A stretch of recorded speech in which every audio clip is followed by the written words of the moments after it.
叶青梅，你可知罪？狗东西，区区赘婿，你竟敢这么看我！我有什么不敢？这不就是你当初看待我的眼神？怎么，轮到你被生杀予夺、任人宰割的时候，就受不了了？狗东西！一拜天地，二拜高堂。哈哈哈哈哈！夫妻对拜。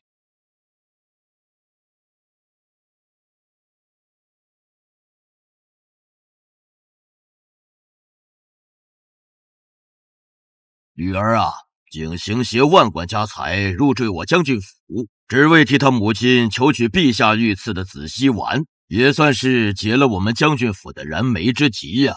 如今你们二人已成夫妻，就入洞房吧，别再任性了。入洞房？区区商贾之子，身份低贱，也配上我叶青梅的床？青梅，这大喜的日子不可胡闹啊！反正这洞房要入你入，我不入。你这是干什么呀？哼！叶青梅，我知道你是去找你的白月光，可今天这般日子，你若是走了，老将军和将军府颜面何存？还是等过了今天再走吧。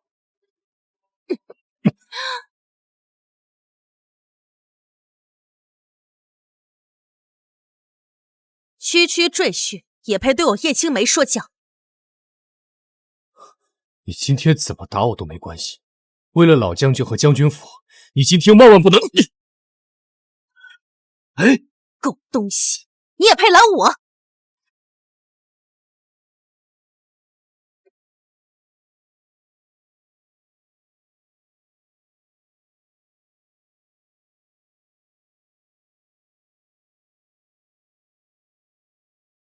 青梅，青梅！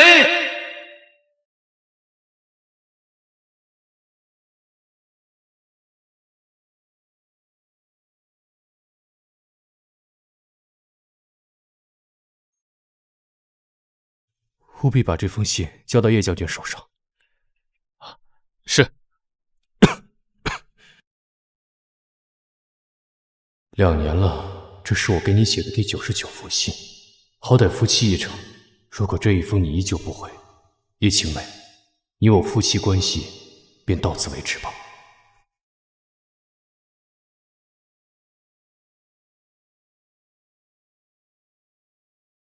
边疆3年，我叶青梅回来了。边疆3年，我叶青梅回来了。青梅妹妹，这便是你的将军府，果真是气派。没想到那个宋景行还有点本事。我离家之后，不仅将我亏空的将军府维持住，而且还越发巍峨气派。子安哥哥，你家不是正好缺钱吗？你放心，过了今天以后，这一切都是你的了。青梅妹妹，你知道的，我从来不在乎这些，我在乎的从来就只有你。子安哥哥，你对我真好。你放心，我今天就会赶走那个商贾之子，叶家赘婿。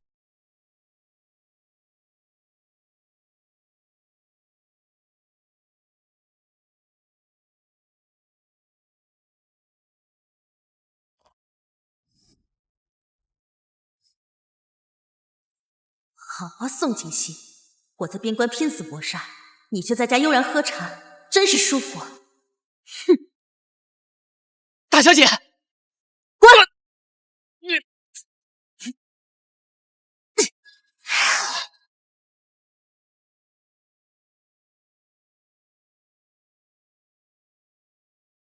宋景行，你可知罪？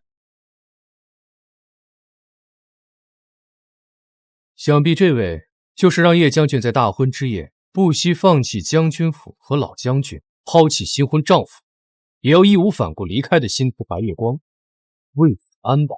不错，如今我和子安已经归来，你可以滚了。宋景行，给我滚出将军府！叶青梅，3年未见，一见面就让我滚，我们可是成过亲、拜过堂的夫妻，你这样真的好吗？夫妻？按照我朝律法，夫妻双方一人无故1年不归，便视为合理。我3年未归，你我早就没有任何关系。好，依你的意思，我们2年前就不是夫妻了，对吗？没错，你现在立刻马上给我滚出将军府！宋景行，给你说话你没听到吗？青梅妹妹，怎么了，子安哥哥？你离家3年，这宋景行倒是把这将军府打理的还不错，不如待我们成婚后，就把他留在将军府做个管家，好让他继续操持将军府的生意。还是子安哥哥你想的周到。宋景行，子安哥哥心善，还不跪下谢恩？哼，你的意思是，不仅要剥夺我的全部财产，还要让我为奴为仆，给你们挣钱，好让你们在将军府花前月下？没错，像你这样低贱的人，让你留在将军府为奴为仆已经是抬举你了。我告诉你，别不识好歹。走。果然，你还是那个仗势欺人、肆意妄为的叶青梅，是时候和过去告个别了。好，我答应你。我就知道你这个狗东西不会。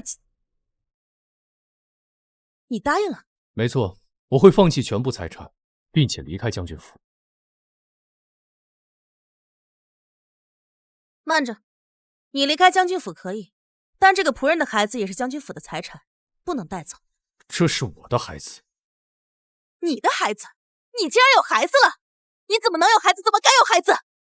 像你这样子低贱的人，谁会给你生孩子？叶青梅，你看不上你的夫君，总有人会讳莫识主。好啊，宋景行，我说呢，我在边关3年，你从未来探望过我，原来是有个新欢和他生了孩子。说，这是你和谁的野种？我说呢，我在边关3年，你从未来探望过我，原来是有个新欢和他生了孩子。说，这是你和谁的野种？青梅，住手！怀里的孩子那可是……爹，你别管。宋景行，我问你话呢。叶青梅，你刚才也说了，你我早在2年前便不是夫妻，你能抛弃一切，跟你的白月光在外面厮混3年，我为什么不能有孩子？好你个狗东西，偷养外室生下野种还敢狡辩？你想走是吧？可以，但这个野种必须留下，它的存在是将军府的污点，必须消失。绝不可能。不可能是吧？好，今天我就让全京都的百姓们都看看，你宋景行是一个怎样不知廉耻的狗东西。乖女儿，听爹一句劝，快放开景行啊！爹，你到底是谁的父亲啊？女儿啊，爹都是为你好，他和他怀里的孩子真的不能动啊！这好你个狗东西，区区赘婿，和别人苟合生下野种不说，还逼得我爹一把年纪为你开脱。今天我就要按我将军府家规处置了你。住手啊！爹，你别管。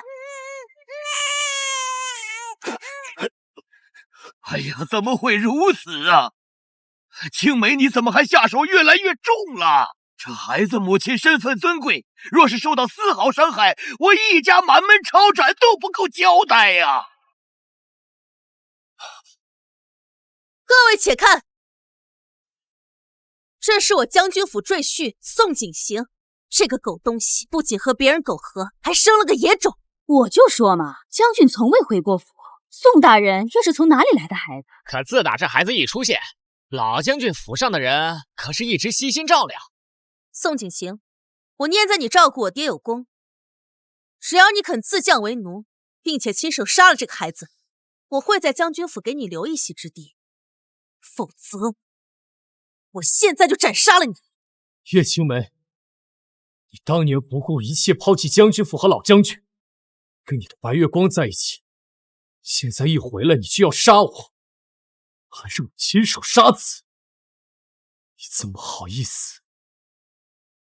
我是陛下亲封的大将军，而你只是个小小赘婿。我和子安在一起合情合理，但你跟别人生孩子就是不行。没错，宋景行，你什么身份？青梅妹妹又是什么身份？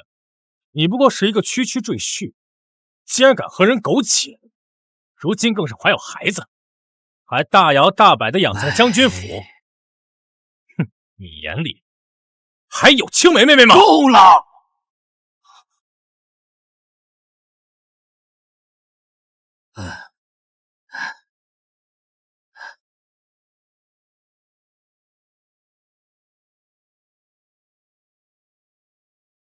景行怀里的孩子是谁的？我比谁都清楚。爹，这狗东西从未找过我，我和他也从未有过夫妻之实。现在忽然间多出了个孩子，不是野种又是什么？这孩子名正言顺，你再多一句嘴，休怪我不认你这个女儿。爹，你在说什么？这个狗东西有了野种，你还帮他说话？你还要不要认我这个女儿了？你住口！再多说一句野种，我将军府可就全完了。爹，告诉我，这个野种的生母到底是谁？我就不信了，我叶青梅还收拾不了。青梅妹妹，你先别激动，伯父定是被人诓骗了，哪有岳父纵容自己的女婿偷人的，且会有野种？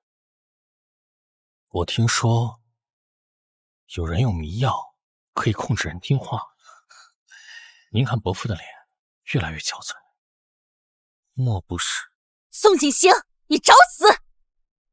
叶青梅，你身为人子，离家3年杳无音信，哪有父亲不担心呢？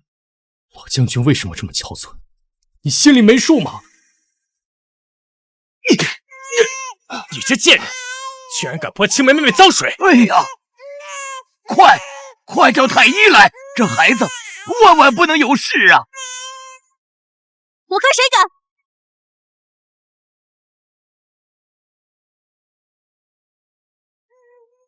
女儿，你连爹的话也不听了吗？再不请太医来，不然一切都晚了。伯父，您真的是被骗太深。太医是专门供奉宫里的贵人，他这种低贱的人也配？你来人，保护好老将军，莫要让他再受歹人所蛊惑。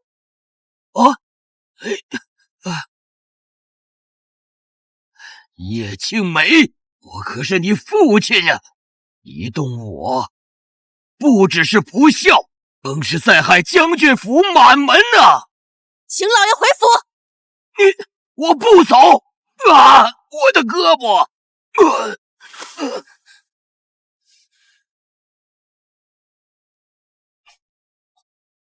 叶青梅，你疯了吗？他可是你的父亲。不想死的话，就立刻放我们走。这个孩子不是你能惹得起的。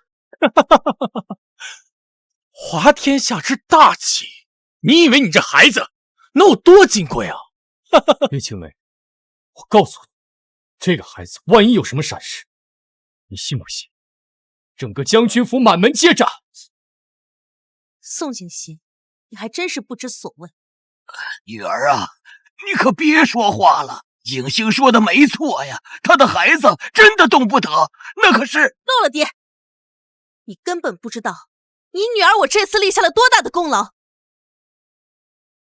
陛下已经下旨，召我入宫觐见，势必要封我为大凤第一女战神，官职1品。青梅妹妹，这是真的吗？不错，此事在我离京的时候，陛下亲口允诺，板上钉钉。届时，我叶青梅便是除了陛下外的天下女子表率，一人之下，万人之上。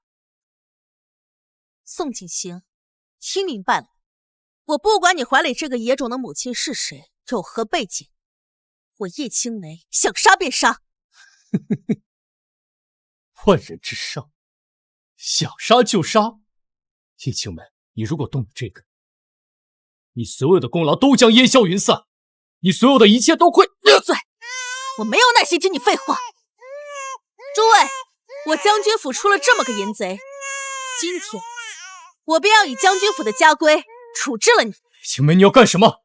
既然你百般不愿意处理你这怀里的野种，叶青梅，你要干什么？自然是要处以鞭刑。你身为赘婿，不守妇道，毒害岳父，今天我便当着所有百姓的面，打满你100下，以儆效尤。至于你怀里这个野种，如果不小心被打死，那只能怪你这个当父亲的保护不力。好，打得好，就该打死这个淫贼。将军常年在外征战，而这个赘婿却在府内养小三儿，还陷害岳父。还好碰上我们叶将军大度，不然直接杀掉便完事儿。将军，宋大人和这个孩子不是你能动的，还请收手。好啊，这还是第一次有人敢藐视我叶青梅，还敢拦下我的鞭子。你又是何人？我教训我自己的赘婿，与你有何干？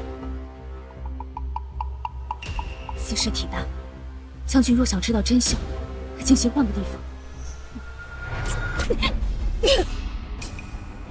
你就是那个淫妇吧？正了，今天将你们一并处置了。叶将军，你可知道自己在干些什么吗？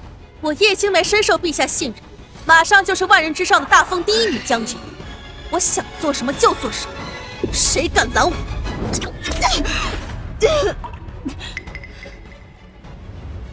完了，全完了！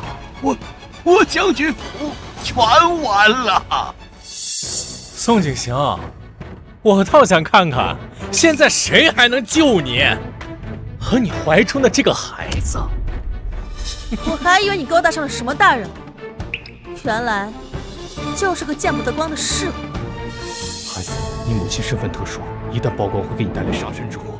忍一下，父亲顾不了那么多了。叶青梅，你不是一直想知道孩子的母亲是谁吗？现在就告诉你，孩子的母亲是……孩子的母亲就是……我现在不想听，也不想知道是谁了。宋景行还有90多下。叶青梅，孩子已经受伤了，你就放过他吧。放过他，也不是不行。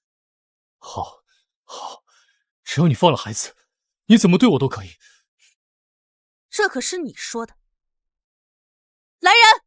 叶青梅，你要干什么？当然是要拖着你游街示众。我要全京都的人都看着，胆敢背叛我，是什么下场？给我把他的衣服扒光！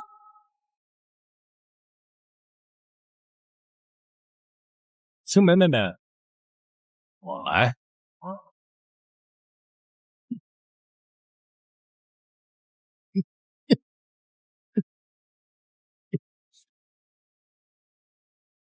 总觉得还缺点什么。有吗？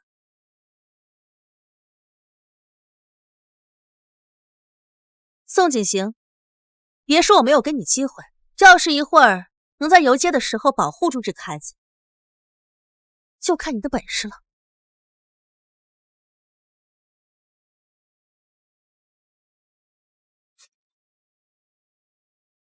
还有，别再威胁我，没用，因为这个世上根本就没有人能让本将军后悔。这慢着，青梅，听爹的话吧，景行和他孩子不是咱们能惹得起的，你快住手吧！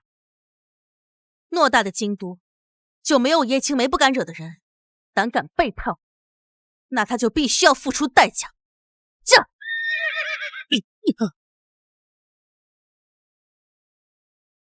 哼，这拖一下，不得活活把他拖死啊！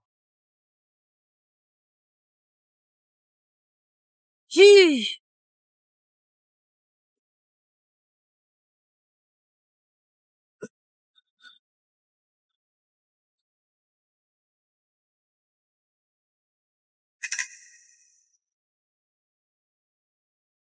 这就是背叛我的下场。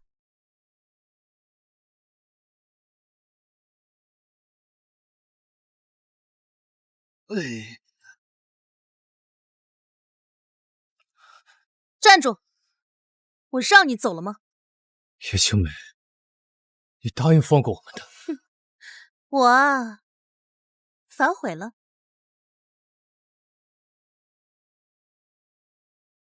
宋景行，你想保住这个野种，那你就跪下来求我。求到我满意为止。宋景行，还不赶紧跪！跪下！跪下！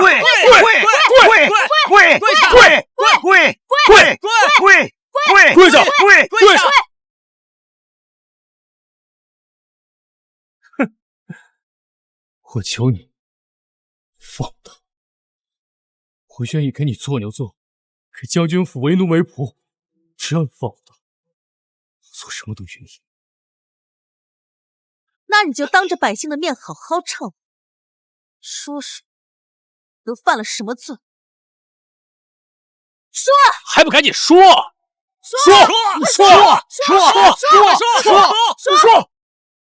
我是奸夫淫贼，不该偷人，我有悖福德，我给将军府蒙羞，我该死。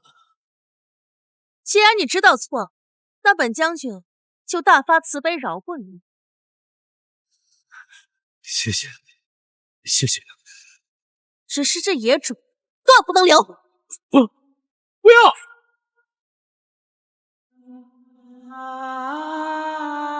我的孩子！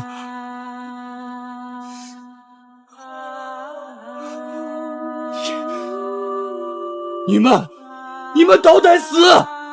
孩子母亲会让你们偿命的。青梅妹妹马上就是大凤第一女战士，一人之下，万人之上。我看谁敢让她死，谁又能让她死？你记住，这就是背叛我的下场。尔等怎敢！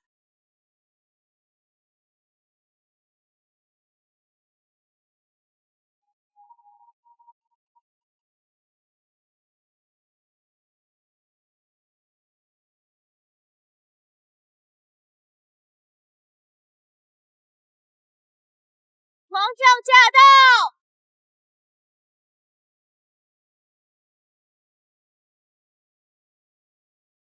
臣叶青梅参见陛下，不知陛下亲旨，臣惶恐。参见皇上，皇上万岁！吾皇万岁！陛下为何不让我平身？难道是我进京以后迟迟没有进宫面圣？陛下，臣没有第一时间进宫述职，是臣之罪过，但奈何家中有要事处理，臣不得不出力。叶将军，宋大人呢？没想到这么快，皇上也知道将军府家宅不宁的事了。果然，宋景行这个奸夫就是想害死将军府。不想此事竟污了陛下圣听，但请陛下放心，那奸夫和野种已被臣处置，臣绝不会给将军府，绝不会给陛下蒙羞。青梅妹妹，你这话说的可真是太漂亮了。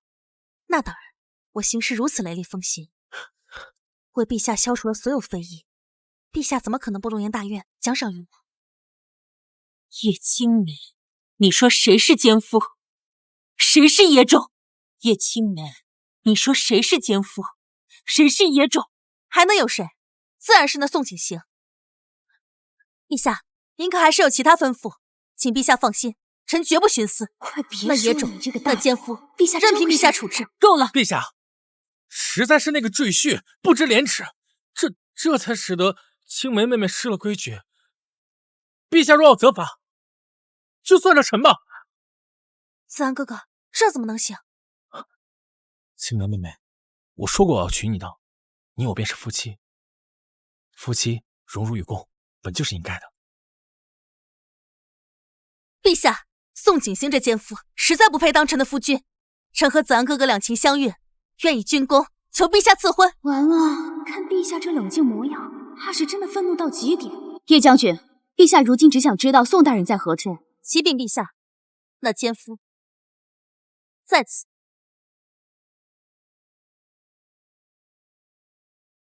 景行，景行，陛下，孩子，快请！还愣着做什么？快传太医，给地夫和太子医治！快传太医，给地夫和太子医治！地夫、太子，谁是地夫？谁是太子？难道是宋景行和他的野种孩子？温太医，景行和太子怎么样了？陛下无急，臣这就诊脉。如何？回禀陛下，有救，只是这伤太重了，得亏宋大人这几月身体养得好了些，不然恐怕估计撑不到陛下来啊。那太子呢？朕问你，朕的太子呢？陛下节哀，小太子没了。陛下节哀啊！啊，死定了！陛下保重龙体。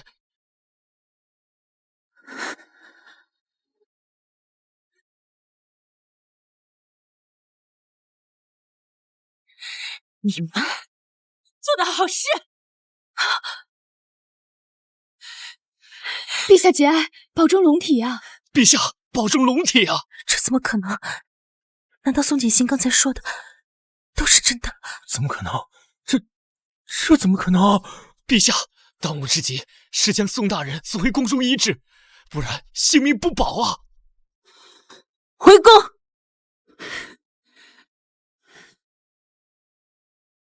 叶青梅，你最好祈祷景行没事，否则你将军府满门都不够朕杀的。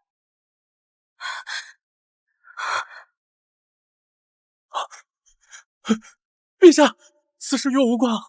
要不是宋景行迟迟不肯说出那个孩子的身世，我们也不会对他动手的。把欺负过景行的人，统统打入地牢，等候发落。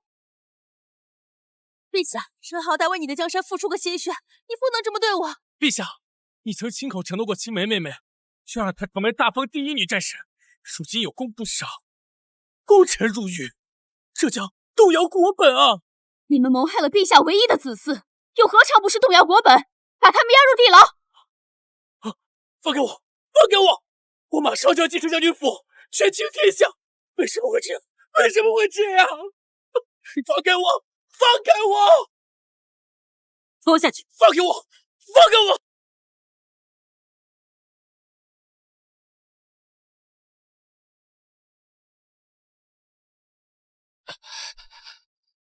启奏陛下，宋大人的伤势十分严重，只怕半年都下不来床。朕派去保护他的人，都是干什么吃？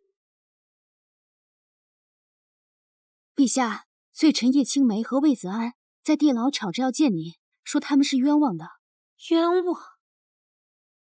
景行身上的伤，难道不是他们做的？这个太子，难道不是他们杀的？传暗卫。是。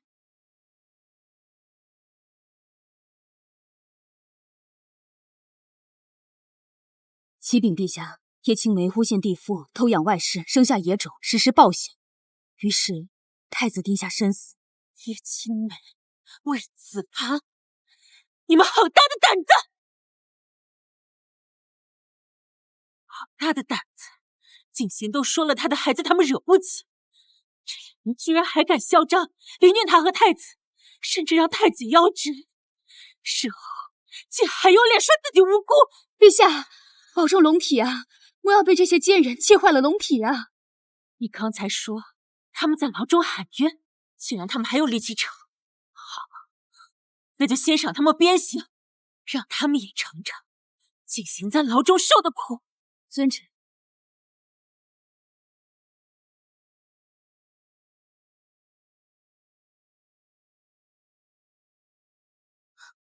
陛下，大人醒了。景行，身子可好些了？陛下，孩子怎么样？景行，我们的孩子没了。陛下，都怪我，没有保护好我们的孩子。景行，这不怪你，要怪就怪那些伤害你和孩子的人。你放心，我一定不会放过他们。你放心，我一定不会放过他们。陛下，叶青梅啊，叶青梅，明明从一开始我入赘你们将军府就是场骗局，如今你和你的白月光在一起，我过我的小日子不好吗？为什么就是不肯放过我？金星，陛下，都怪我。金星，这不怪你，朕已经查清楚了，是叶青梅和魏子安一直在使唤你，为了保护孩子，一直在忍受折磨和伤害。金星，这真的不怪你。陛下，把这2个人交给我吧，他们害死了我们的孩子，我要让他们付出更惨痛的代价。如今那些歹人都在牢中，你想怎么处置都可以。那就先从叶青梅开始吧，正好朕有些事想问他。可是你的身体……若不问清楚这一切，朕寝食难安。好，朕都依你。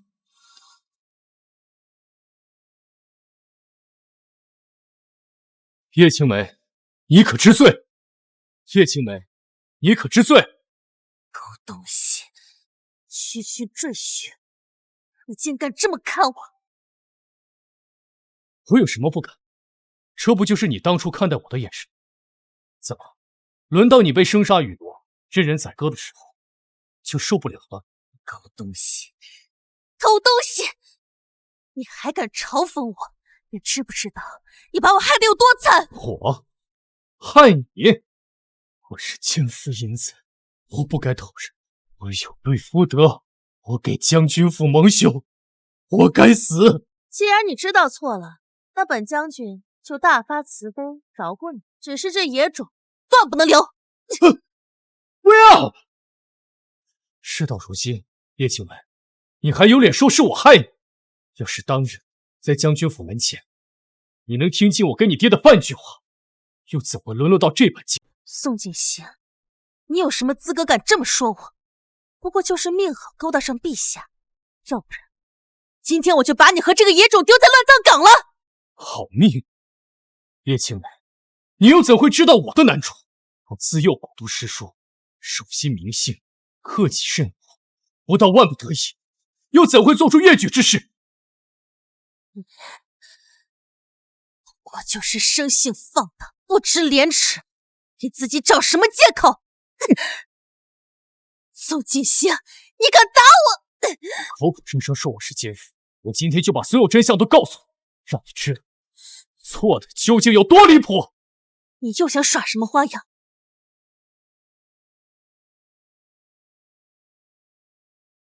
他是怎么不认识？他是我的弟弟，也是本该入赘到将军府的赘婿，你的夫君。不可能，此人相貌如此丑陋，怎么可能是我的夫君？说，把所有真相都告诉他。是，说呀！是这样的，叶将军，因为将军府早已没落，你又将一番深情全都给了魏子安。对了，他也不是什么好东西，一直跟我说看不上你，还说宁愿坠入王府当驸马，也不愿多看你一眼。闭嘴！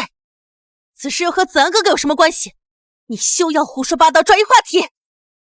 总之，我也不想嫁入你们这没落的将军府过苦日子，所以和我娘去和父亲求情，把哥哥给推出去。反正你也不知道定亲的人是谁。叶青梅，你现在知道，从头到尾，我入赘你们将军府就是一个骗局。我跟你根本没有任何回去，我也没有任何对不起你的事。如果是这样的话，你又怎么会答应嫁我？为什么？当时我母亲病重，只有你家御赐的紫溪丸能够救。我为了救我母亲性命，心甘情愿入赘到将军府，对你百般容忍，任由你打骂折辱。我等了你整整2年，可我却阴险全无，写给你的99封家书也都石沉大海。这也就罢了，可你给我的紫溪丸却是假的，可真的紫溪丸却被你在大婚之夜带到边疆，送给你的白月光魏子安。不是的，我这是这是什么？觉得我们这种人不配用紫溪丸是吧？告诉你，可能其他人还有资格指责我，而你没资格。告诉他，我娘是怎么死的，是我娘，为了让你心甘情愿入赘将军府，偷偷下药去毒害你娘。此药只有将军府的紫溪丸可解，可我也不知道叶青梅她给你的是假的解药，这才导致。还有呢？还有，你娘下葬时，是我和娘去和父亲说，你母亲她出身卑微，不配写入宋家族谱，更不配被葬入宋家墓。可父亲他念在叶将军的份上，叶将军在新婚也实施违规，所以别说了，就算是我对不起你好了，可你不能勾搭陛下呀！勾搭？叶青梅，你可知道在大婚之夜你出逃，叶老将军一心挂念，无心顾及我父亲又嫌弃我母亲师生晦气，不让她入祖坟，这才逼得我迫不得已给我娘另找目的，这才有幸遇到陛下。而那时沦为废人，差点丢了性命。你想说什么？好，我今天就全部告诉你。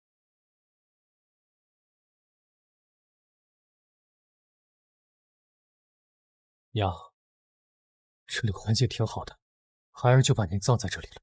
您放心，等我死后也会葬在这里陪您。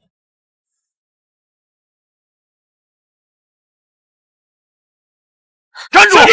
站住！你跑！站住！救我！全部杀掉，一个不留！杀！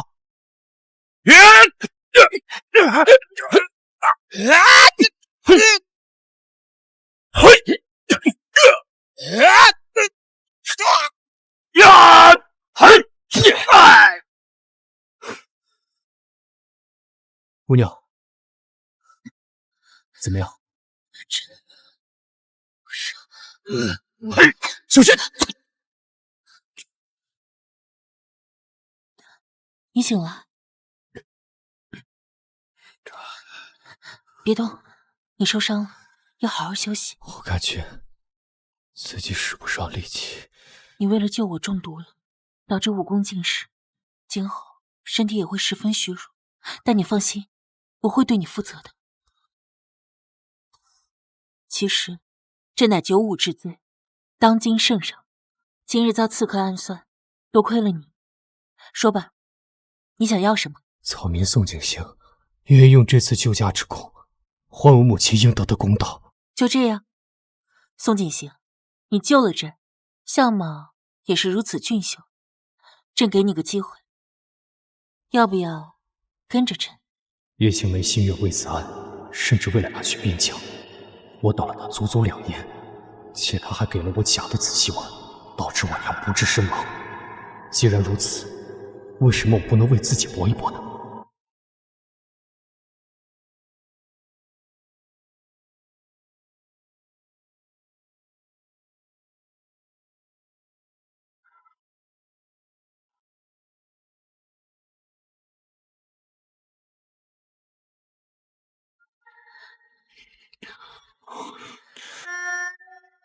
那时我十分相信，这一定是母亲在保佑我，我必须抓住这个机会。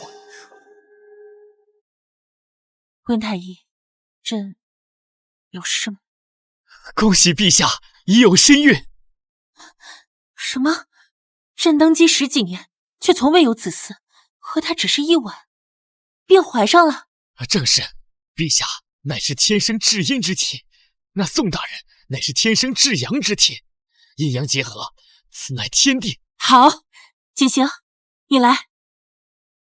陛下，你为朕的江山立下大功，朕要封你为帝夫，你想要什么，朕就给你什么。陛下，臣还是那句话，让我母亲入土为安，让父亲、姨娘、弟弟是我应有的惩罚。朕答应你。有了陛下的帮助，我让他一家家破人亡，而这一切从来都不是什么好运，而是我拿命拼来的。你回来后，毁了这一切。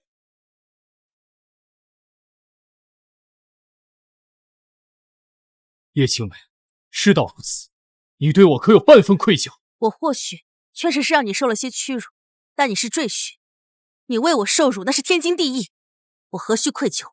你折辱我，无视我，这些我都可以不计较，甚至还继续维持将军府的生计。但你给我假子息丸，回来后就要霸占我全部财产，让我为奴为仆，还杀我的孩子，这桩桩件件，你还敢说何须愧疚？宋景行，我说了，你只是赘婿，你为我做什么都是应该的。再说，当初若不是你以万贯家产诱惑我父亲入赘将军府，我明明就可以嫁给子安哥哥。是你拆散了我和子安哥哥，你又有什么脸面说我？是我拆散了你们。你刚才没有听到宋景天说的话吗？当初魏子安是根本就瞧不上你，要不是看你在边疆屡立战功，升迁有望，你觉得他会看你一眼？宋景行，我怎么知道这是不是你和你的庶弟联合起来给我下的套？子安哥哥什么为人，我比你清楚的多。是。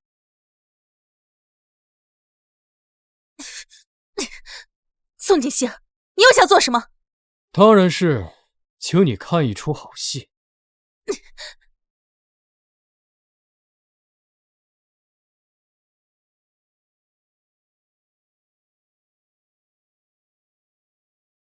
宋景行，你个狗东西，区区赘婿，你怎么敢这么看着我？真是好有默契的一对狗男女，连开口话都不一样。凭什么？就凭我是帝夫，皇帝的夫君，而你是谋害太子的罪人。我呸！什么狗屁帝夫？不过就是侥幸爬上了龙床，不然就凭你一个手无缚鸡之力的贱人，怎么可能有上高位的机会？那也是我的本事。你有本事也爬龙床啊！宋景行，你别以为你现在在我面前炫耀，你就赢了。叶青梅是你的妻子，那又怎样？她不过就是我胯下的一条母狗。呵呵。所以呢？叶青梅是这样，皇上将来也是这样，而且我会做得比你更好。我会让皇上把3000宠爱都给我，而不是像你这个废物，连自己的孩子都保不住。惠子安，做人要知足。有一个大凤第一女战神喜欢你，你还不知足，还要勾搭你弟。宋景行，你现在是帝夫，所以你可以不痛不痒地说出这些话。叶青梅说的好听点儿，那是大凤第一女战神；说到天，其实不就是吃老本吗？靠着父辈的功勋才走到今日，还有他在边疆的功勋，还不是靠将士们的奋勇？像他那样子的人，我怎么可能会真心喜欢他？我不过就是利用他得到将军府而已。倘若我要是有你这样的机会，别说区区什么将军之父，这帝夫之位都应该是我的。所以真正想爬上龙床的人是你，不是我。宋景行，你把我叫来到底要干什么？叶青梅呢？啊，你把她怎么样了？你还是先管好你自己吧。据我所知，陛下圣明，凡是伤害过我跟孩子的人都得死。苏景行，杀死你孩子的不是我，是叶青梅啊！你要杀她就好了，别杀我，这一切跟我没关系啊！这一切跟我没关系啊！大人还没开口，谁让你动了？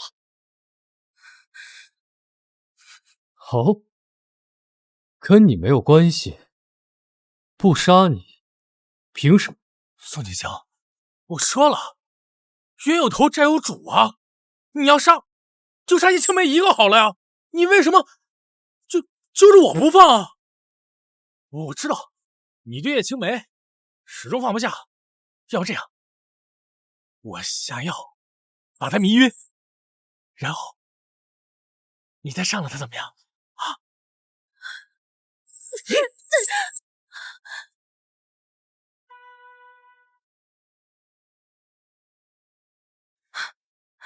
魏子安呀，魏子安，你可真是又蠢又笨又不要脸，连这种事都能拿来当筹码。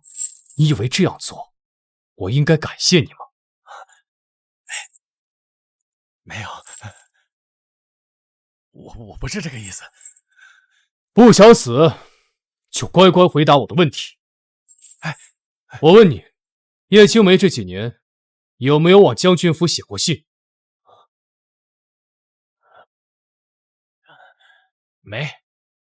没有。魏子安，你莫不是拿我当傻子？就算叶青梅不顾我，她父亲还在将军府，她会不给自己的父亲写信？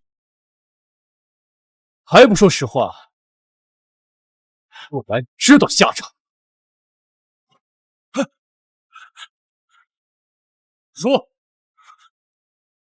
他写了，明月一封。好，那我可一封都没收到。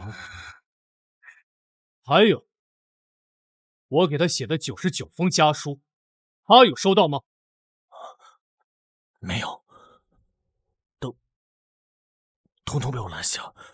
也就是说，我们之间的书信往来都被你给拦下，是你让他以为我薄情寡义，一封信都没有给他。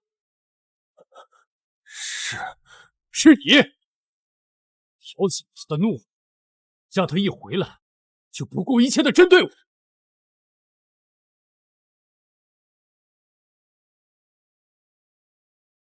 话也不能这么说呀！苍蝇不叮无缝的蛋，倘若叶青梅真心喜欢你，又怎么会轻易的被我骗到？真心要怪就怪他自己。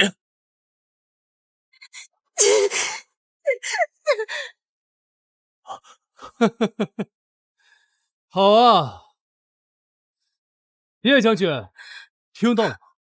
到现在，他还在往你身上推卸责任。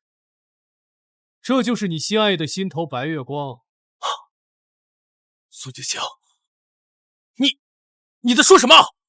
你满意吗？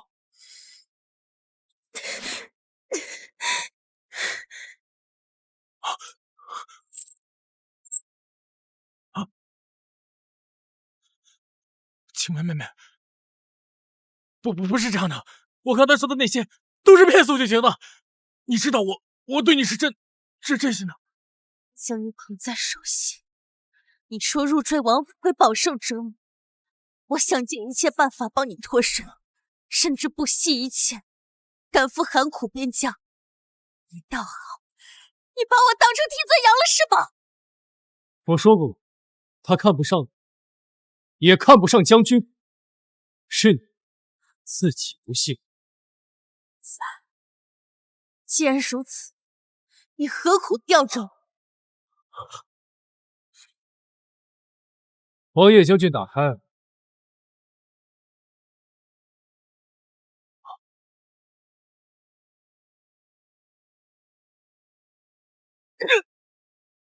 魏子安，我要杀了你！贱人，你敢打我，我跟你拼了！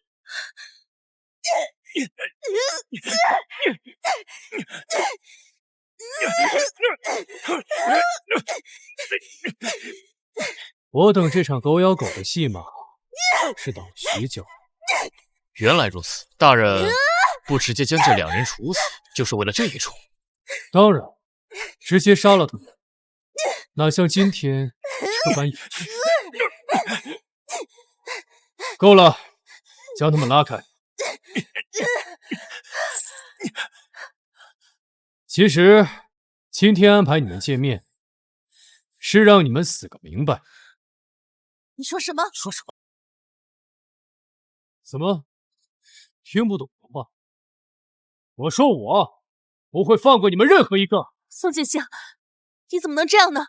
就是啊，宋锦行，我们都已经变成这样子了，你就不能宽容大度一点，放过我们？宽容大度？我跟你们讲宽容大度，谁给我儿子讲宽容大度？叶老将军求见。我爹来救我，我爹来救我了！宋锦行，就算是我误杀了你的孩子，看我爹照顾你这么多年，他没有功劳也有苦劳，你不能不顾。把老将军请进来，正好让他践踏你的嘴。你吓唬我呢？告诉你，你不可能当着我爹的面乱来的。没错，凤翔，就算你是地父，那也得讲伦理纲常吧。爹，您来了，快救女儿！爹，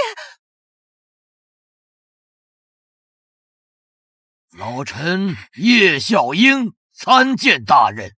来啊，给老将军赐座。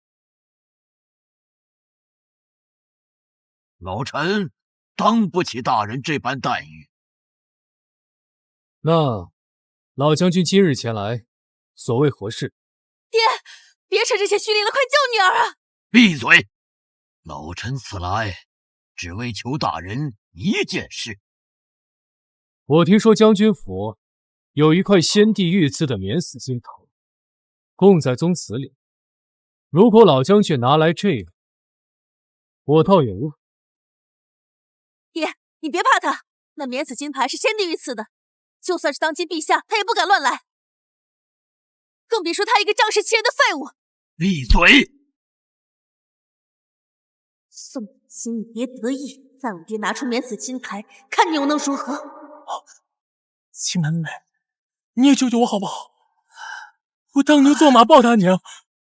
大人误会了，老臣此来并非求情，家中逆女犯下如此滔天大罪，臣只求陛下和大人秉公处理，不要留情，更不要顾及将军府的颜面和功勋。爹，你在说什么？老将军，此话当真？爹，你别开玩笑了，快把免死金牌拿出来啊！是啊，伯父，你怎么能不救青梅妹妹呢？闭嘴！谁是你妹妹？爹的手被你的人给拧断了，怎么拿？叶青梅，我可是你父亲啊！你动我，不只是不孝，更是在害将军府满门啊！请老爷回府。我不走！啊，我的胳膊！原来如此啊，也是，这世上哪有不疼爱自己的孩子？只不过是被伤中了心罢了。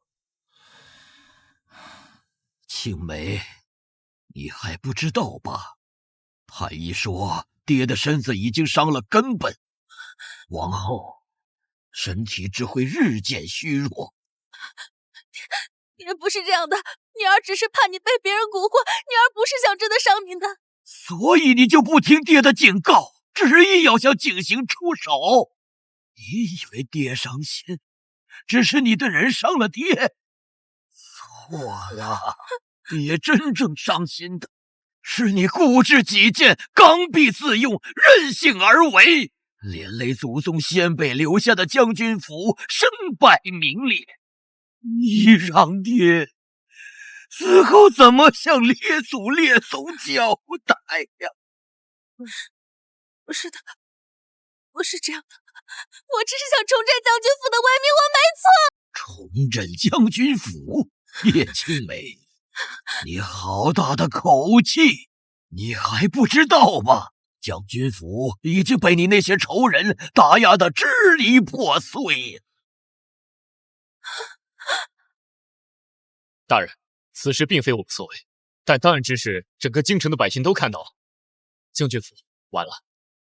也是，落井下石乃人之常情，只是可惜了老将军，要替叶青梅受将军府敌人的怒。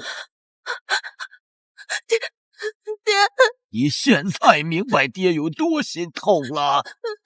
和你倒好，一见面连句关心的话都没有，只知道让爹来救你，怎么就生了你这么个忘恩负义的白眼狼啊？怎么会这样？我做错了什么？伯父，话不能这么说呀。青梅妹妹毕竟是您的亲生女儿，你不能不管不顾啊！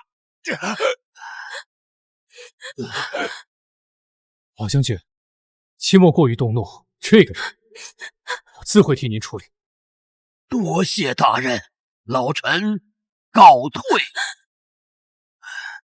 等一下，爹，我求你了，你救救你女儿吧，我求你。叶青梅，老将军刚才把话已经说得很清楚，到底是有多大的脸，还在这儿一宿？你给我闭嘴！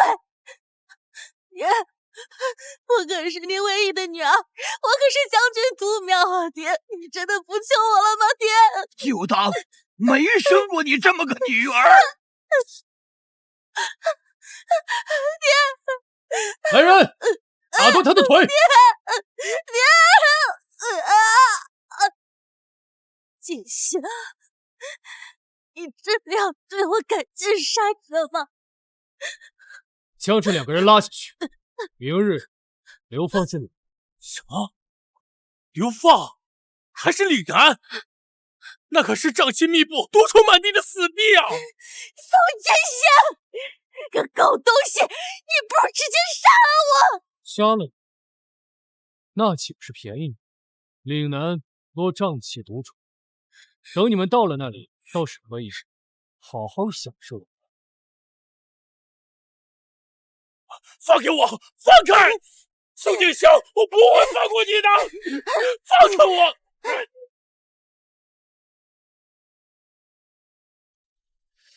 啊！恭喜陛下，您又有喜了。陛下，你也听到了，我们又有孩子了。你放心，这次我一定会保护好我们的孩子。我相信你。我相信你。差不多时间了，该去上早朝了。朕都怀孕了，你还让朕上朝？朕已经决定了，从今以后由你代理朝政，总领全国。我？你可以的。好，那你好好休息，盖好被子。痛快！锦行，什么事这么开心啊？刚刚得到消息，叶青梅和魏子安已在前日抵达岭南。叶青梅在中途生了病，说不定熬不过去。那魏子安呢？魏子安好歹算个男人，流放对他来说还能承受。只是什么？只是我特意吩咐了衙役，将他们押送到岭南一部族。听说那个部族的人极为喜好青壮的男子作为补品，对他们的蛊虫也大有益处。那这么说，此刻魏子安已经享受上了？叶青梅、魏子安，这种滋味，希望你好好品味。来。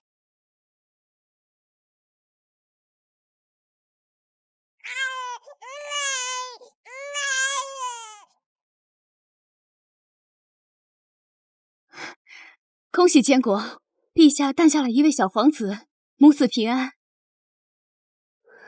好，恭喜监国！我旨意，皇子诞生，大赦天下。遵旨。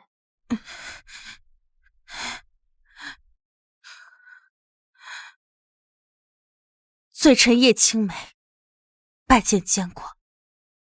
你竟然没死！承蒙监国开恩，让罪臣归晋。你错了，大赦天下是陛下的意思，我并没有让你回京的意思。你还是回你的将军府吧。不，监国大人，求您看这么夫妻一场。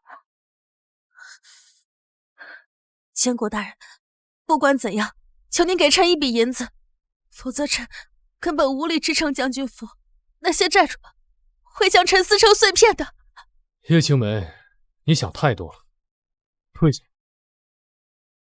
臣明白，臣遵旨。